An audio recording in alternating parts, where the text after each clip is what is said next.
Market में बहुत सारा सोलर इन्वर्टर अवेलेबल है। अगर आपको एक सही से स्केलेबल इन्वर्टर चाहिए और फ्यूचर प्रूफ के साथ भी, और ऑप्शनल बैटरी, या फिर आप हो सके तो ग्रिड में एक्सपोर्ट भी कर सकते हैं, तो आपके लिए सही इन्वर्टर जाएगा सेल्कॉनिक Galaxy 6G। Hi, I am Krishnendu. Welcome to Suryatapan Solar.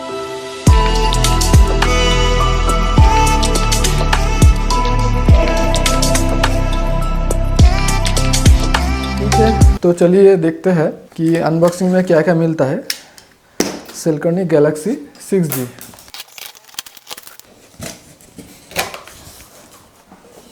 तो जैसे कि आप देख रहे हैं गैलेक्सी 6G बहुत अच्छी तरीके से पैकिंग किया हुआ है, बहुत बढ़िया पैकिंग है। ये है मेन इन्वर्टर, इसको देखेंगे। साइड में पहले देख लेते हैं कि क्या क्या एक्सेसरीज मिला है।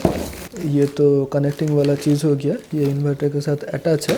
यहाँ पे छोटा सा बॉक्स है, इसमें क्या है, लैन केबल वगैरह है और कुछ नट बोल्ट्स है, MC4 कनेक्टर्स है, लैन केबल है, एलियन की है। तो ये सब कुछ कनेक्शंस वगैरह हो मेरे ख्याल से इंटरनेट के रिगार्डिंग, और MC4 कनेक्टर से इसका कनेक्शन भी होगा।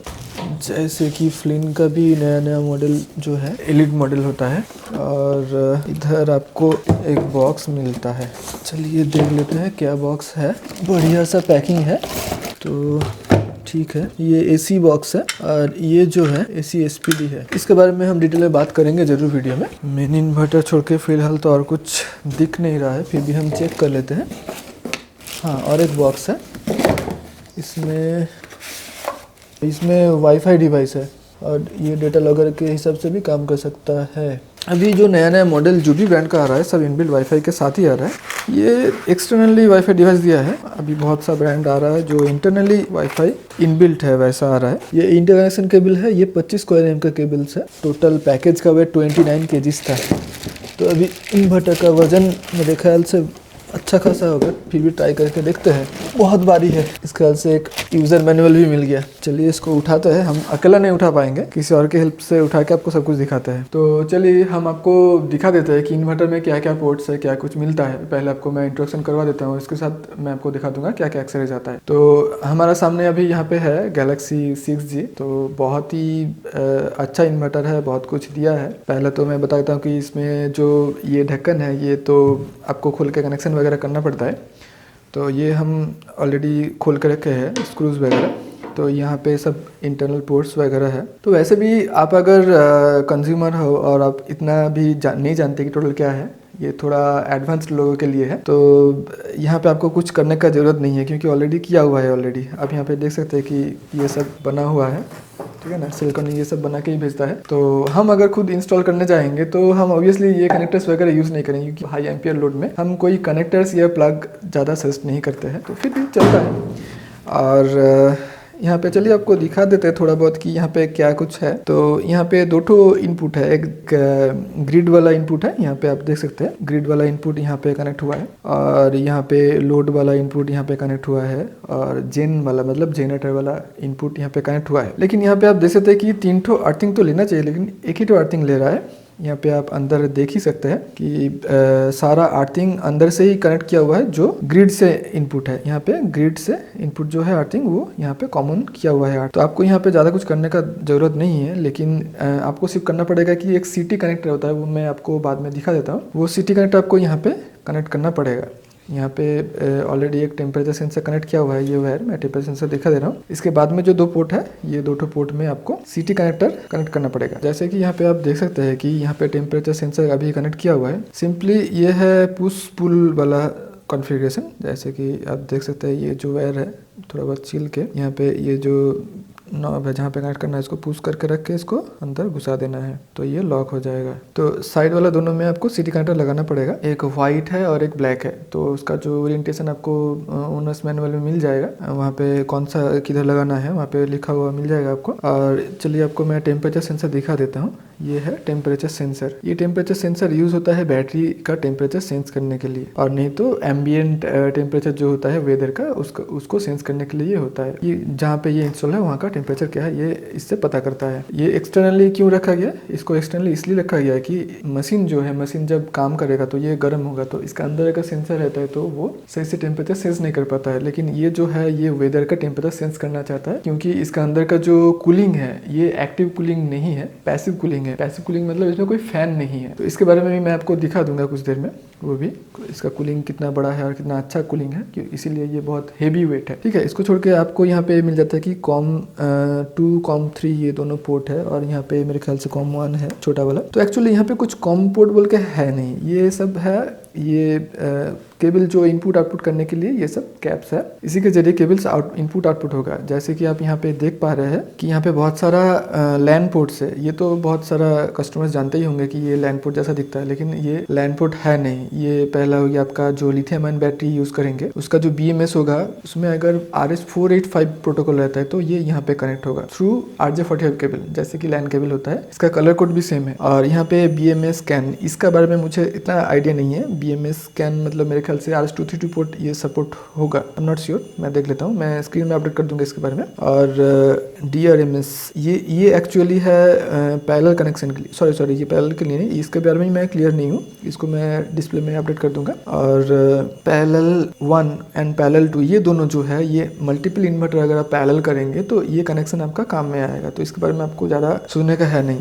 और इन्वर्टर का जो RS485 पोर्ट है, मतलब इन्वर्टर के साथ कम्युनिकेशन करने के लिए, तो यहाँ पे ये पोर्ट है। तो जो थोड़ा बहुत एडवांस है वो सोचेंगे कि RS232 पोर्ट किधर गया, तो RS232 पोर्ट आपको मैं दिखा देता हूँ। यहाँ पे है RS232 पोर्ट जो कि VGA केबल जैसा दिखता है। तो यहाँ पे कंपनी इसके साथ एक वाईफाई कार्ड भी भेज देता है, तो ये यहाँ पे है, इसके बारे में मैं डिटेल में बात कर लेता हूँ थोड़ा देर में। तो ये यहाँ पे कनेक्ट होने से ये वाईफाई के साथ कनेक्टेड हो जाता है। तो इसके बारे में बाद में बात कर लेता हूँ, पहले पोर्ट के रिगार्डिंग बात कर लेता हूँ। और ये सब हो गया इनपुट आउटपुट का कनेक्शन। यहाँ पे बटन आ जाता है ऑन ऑफ करने का, ये बढ़िया से बटन है लाइटिंग के साथ। और यहाँ पे 2 पोर्ट है, आपको यहाँ पे 2 पोर्ट में बैटरी का केबल जो है 25 स्क्वायर एम का लगा हुआ मिल जाता है। ये है बैटरी का पॉजिटिव 25 स्क्वायर एम का 48 वोल्ट बैटरी लगता है 5 किलोवाट में, और ये है नेगेटिव। ये दोनों कनेक्शन के जरिए बैटरी का कनेक्शन होता है। यहाँ पे आप देख सकते हैं कि अंदर में अच्छी तरह से कनेक्शन किया हुआ है। और यहाँ पे as per dual MPPT model, dual MPPT मतलब 2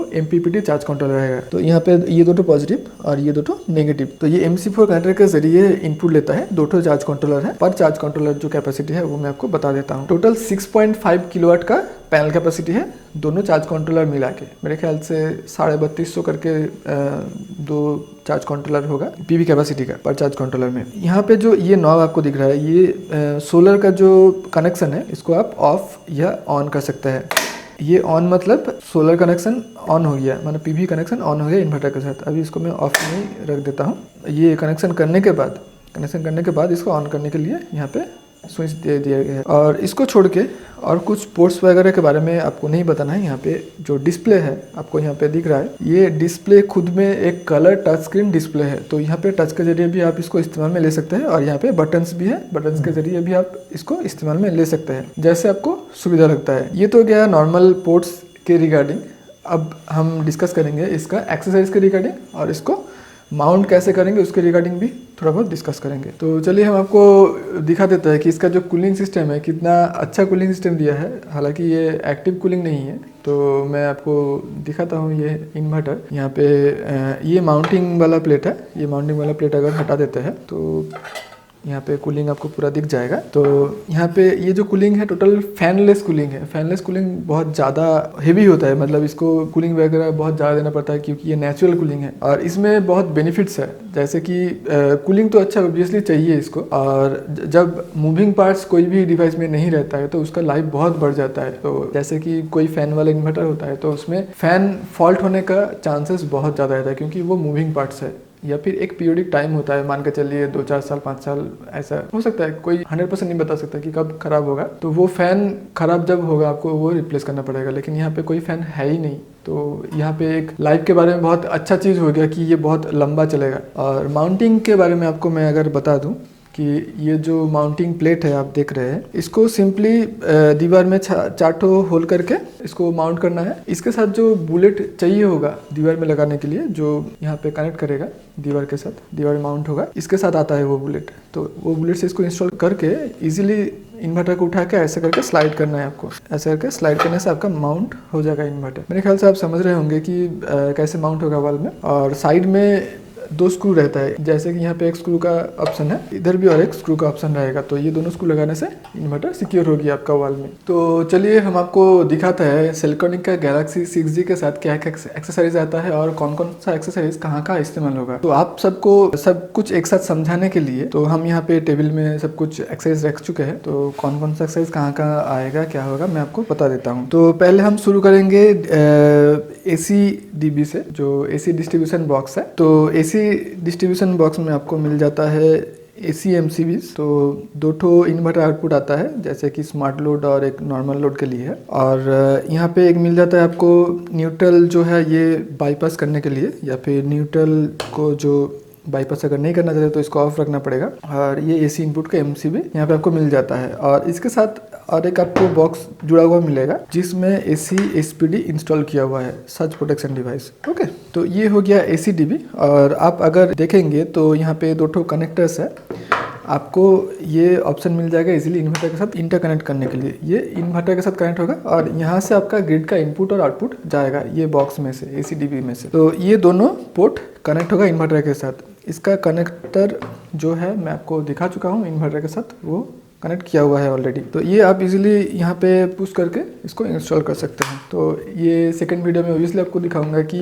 वहाँ पे जो इंस्टॉल किया हुआ है वहाँ पे कैसे कैसे इसको इंस्टॉल किया, और हालांकि टेम्पररी, लेकिन वहाँ पे सब कुछ दिखाऊंगा। तो इंस्टॉल करने के टाइम आपको और एक चीज़ इंस्टॉल करना पड़ेगा, जो ग्रिड का जो इनपुट है, ग्रिड का इनपुट में आपको एक सेंसर लगाना पड़ेगा फेज में ये सेंसर लगाने से ये सेंस करता है कितना एम्पियर इनपुट हो रहा है या फिर क्या लोड है। तो ये सेंसर के जरिए इन्वर्टर सेंस करता है ग्रिड से कितना इनपुट आ रहा है, और ये कनेक्शन होगा इन्वर्टर का अंदर, जो मैं ऑलरेडी दिखा चुका हूँ। आप अगर नहीं देखे तो फिर से मैं थोड़ा बहुत रिवाइंड यहाँ पे देख लीजिए। और यहाँ पे आपको ये AC साइड का सामान हो गया। अभी मैं आपको दिखाता हूँ DC साइड का। DC साइड में आपको मिलता है, पहले मैं बैटरी का बात कर लेता हूँ। बैटरी को इंटरकनेक्ट करने के लिए, मतलब 4 बैटरी को सीरीज करने के लिए ये 3 केबल ज़रूरत पड़ता है, जो ये इन्वर्टर के साथ आता है, ठीक है ना। तो इसको छोड़ के सोलर साइड का बात हो गया। सोलर पैनल से जो वायर आएगा, हालांकि इसका VOC अप टू 450 वोल्ट्स है, तो सारा पैनल सीरीज में आएगा। अगर आप मोनोपर्क हब कट यूज़ कर रहे हैं तो अप टू नॉटो पैनल सीरीज आएगा। अगर आप मोनोपर्क यूज़ कर रहे हैं तो अप टू वो भी नॉटो पैनल सीरीज कर सकते हैं आप, ठीक है ना। तो सीरीज करने के बाद 2 MPPT चार्ज कंट्रोलर है। पर MPPT चार्ज कंट्रोलर एक पॉजिटिव और एक नेगेटिव इस्तेमाल में आएगा। और ये है इसका रिस्पेक्टिव पिन, ठीक है ना। दोनों बहुत अच्छी तरह से पैकिंग था। एक पैकेट में 2 पॉजिटिव था उसके पिन के साथ, ताकि आपको कन्फ्यूज़न ना हो, ठीक है। और दूसरा पैकेट में 2 नेगेटिव के साथ इसका पिन पैक किया हुआ था, जो इसके साथ है, ठीक है ना। आपको फिर भी इजीली समझाने के लिए मैं बता देता हूँ। जो छोटा वाला पिन आता है वो नेगेटिव होता है, और बड़ा वाला पिन जो होता है वो पॉजिटिव होता है। आपस में अंदर जॉइंट होता है, ठीक है ना। तो बड़ा वाला पॉजिटिव में रहेगा, इसका अंदर रहेगा, ठीक है। और नेगेटिव वाला इसका अंदर रहेगा, नेगेटिव MC4 के अंदर। ये हो गया DC वाला सेक्शन, ठीक है ना। तो अभी हम बात करते हैं अर्थिंग के बारे में। अर्थिंग जो इन्वर्टर का बॉडी में कनेक्ट होगा उसके लिए ये स्क्रू दिया गया है। ये एलन की जो पैकेट में था वही पैकेट के साथ, ठीक है ना। ये एलन की इस्तेमाल होता है जो कनेक्शन का जो डोर है, जो मैं खोल के आपको इंटरनल कनेक्शंस दिखाया इन्वर्टर में, वो डोर खोलने के लिए ये एलन की का ज़रूरत पड़ेगा आपको, जो इन्वर्टर के साथ ही आता है, ठीक है ना। और यहाँ पे इन्वर्टर को कम्युनिकेशन देने के लिए, जैसे कि वाईफाई के लिए यहाँ पे ये वाईफाई स्टिक आता है, जो वाईफाई का जो RS-232 पोर्ट है, RS-232 पोर्ट में ये वाईफाई कार्ड इंस्टॉल होगा। तो ये इजीली आप देख सकते हैं कि ये एंटेना है और ये वहाँ पे पुश हो जाएगा, ठीक है ना। पुश होने के बाद यहाँ पे देख सकते हैं आप 2 स्क्रू का ऑप्शन है। तो स्क्रू यहाँ पे दिया गया है, हालांकि एक तो स्क्रू एक्स्ट्रा भी दिया गया है। तो ये 2 स्क्रू वाईफाई के साथ कनेक्ट होगा, इसको परमानेंटली फिक्स करने के लिए और सिक्योर करने के लिए। वाईफाई में नेट कॉम रेडी दो ठो लाइन है, ये कैसे क्या होगा ये इंस्टॉलेशन वीडियो में मैं दिखा दूंगा। और ये है स्टिक लॉगर क्विक गाइड, ठीक है ना। ये वाईफाई को कैसे कनेक्ट करना है, कैसे इसको चालू करना है, ये सब इंस्ट्रक्शन यहाँ पे बाखूब दिया हुआ है। ये आप अगर पढ़ेंगे तो आपको पता चल जाएगा कैसे कैसे इसको इंस्टॉल करना होता है, ठीक है ना। तो इसको छोड़ के आपको यहाँ पे ये जो केबल दिख रहा है, ये केबल है, अगर आप मल्टीपल इन्वर्टर्स पैरेलल करते हैं तो ये केबल के ज़रिए इन्वर्टर्स आपस में कम्युनिकेट करेगा। ये कम्युनिकेशन केबल होता है। तो up to I think 9 inverters ये पैरेलल है। तो ये कम्युनिकेशन केबल हर एक इन्वर्टर के साथ आएगा, तो मल्टीपल इन्वर्टर्स आप पैरेलल कर सकते हैं। सिंगल फेज या 3 फेज कोई भी कनेक्शन आप चाहते हैं तो ये केबल आपको ज़रूरत पड़ेगा, ठीक है ना। और ये बहुत आसान चीज़ किया है, मैं ये नोटिस किया हूँ कि ये पहले जो भी फ्लिंट का मॉडल आ रहा था या फिर सेल्कॉनिक का भी जो पुराना मॉडल आ रहा था, जो बहुत पुराना मॉडल है जिसमें इनबिल्ट वाईफाई नहीं है, तो उसमें कम्युनिकेशन केबल के जरिए VGA टाइप का केबल आता था या फिर कॉम पोर्ट जैसा जो पोर्ट होता है वैसा केबल आता था। लेकिन यहाँ पे RJ45 का यूज़ किया गया है। और इसका कलर कोड भी मैं चेक किया हूँ, जो नॉर्मल RJ45 का कलर कोड होता है वही कलर कोड है। तो इनकेस अगर ये केबल आपका मिसिंग हो जाता है या फिर कुछ भी हो जाता है तो आप मेरे ख्याल से RJ45 का केबल बना के इसमें इस्तेमाल में ले सकते हैं। तो बाकी तो प्रैक्टिकल की बात है, अगर काम नहीं होता तो अलग बात हो जाता है। तो मैं अभी ट्राई नहीं किया, तो मैं बोल रहा हूँ कि शायद हो सकता है, ठीक है ना। और यहाँ पे आप जो देख रहे हैं ये बुलेट नट बोल्ट है। ये बुलेट नट बोल्ट इन्वर्टर को माउंट करने के लिए दिया गया है, जो 4 ठो चाहिए इसको माउंट करने के लिए वॉल में। तो दीवार में माउंट करने के लिए ये जो बुलेट नट बोल्ट दिया गया है, ये बहुत ही अच्छा क्वालिटी का शानदार चीज़ दिया गया है। स्टील का बुलेट नट बोल्ट दिया गया है, बहुत बढ़िया क्वालिटी का है। तो इसके ज़रिए आप इसको वॉल में माउंट कर सकते हैं। और इसको छोड़ के यहाँ पे इन्वर्टर का यूज़र मैनुअल भी मिल जाता है, जो मैं यहाँ पे ऑलरेडी रख चुका हूँ। इसको अगर आप पढ़ते हैं तो आपको बहुत कुछ जानकारी मिलेगा, कौन सा पोर्ट में क्या आ जाएगा, कैसे इसको कनेक्ट करना है, बहुत कुछ इसको मतलब इसको कैसे इंस्टॉल करना है वगैरह वगैरह, बहुत कुछ इसमें पता चलेगा। तो मैं भी बोलूँगा कि कोई अगर खुद इंस्टॉल करना चाहता है तो ये बुक जो है ये ध्यान से पढ़े, ताकि आपको बहुत कुछ पता चले कैसे इंस्टॉल होगा कैसे नहीं होगा, ठीक है ना। तो ये तो था एक्सरसाइज के रिगार्डिंग। तो आपने देख लिया इसका अनबॉक्सिंग वीडियो और इसके साथ साथ क्या क्या एक्सरसाइज आए हैं आपने देख लिया है। तो इसके साथ साथ मैं आपको कुछ इसके बारे में और भी डिटेल्स बताना चाहता हूँ, जो हर किसी के साथ शायद आपको नहीं मिले, कि ये इन्वर्टर किस किस के लिए सही रहता है। पहला बात तो यह है कि जैसे कि यहाँ पे टच स्क्रीन है, जो बहुत फ्यूचर प्रूफ इन्वर्टर चाहते हैं तो वो इन्वर्टर चूज़ कर सकते हैं। और जैसे कि ये इन्वर्टर ऑप्शनल बैटरी के साथ आता है, तो आप ये इन्वर्टर अभी चूज़ करके इंस्टॉल कर सकते हैं विद सोलर पैनल्स। बाद में आप बैटरी में एक्सपेंड कर सकते हैं अगर आपको बैटरी चाहिए होता है। इसमें बहुत सारे ऑप्शन है, जैसे कि लिथियम का तो आप देख ही चुके हैं। तो और एक चीज़ आप कर सकते हैं कि आप पहले 3 किलो के आसपास पैनल लगा के सिस्टम शुरू कर सकते हैं, 5 किलो इन्वर्टर लगा के, और कुछ 4 बैटरी 200 एम्पियर का लगा के, और बाद में आप इसको भी एक्सपेंड कर सकते हैं। या फिर ये आपका और एक फ्यूचर प्रूफ प्लान रहता है कि ये जैसे कि ये मॉडल पैरेलल मॉडल है, तो ये मल्टीपल इन्वर्टर आप पैरेलल करने का भी इसमें ऑप्शन रहता है।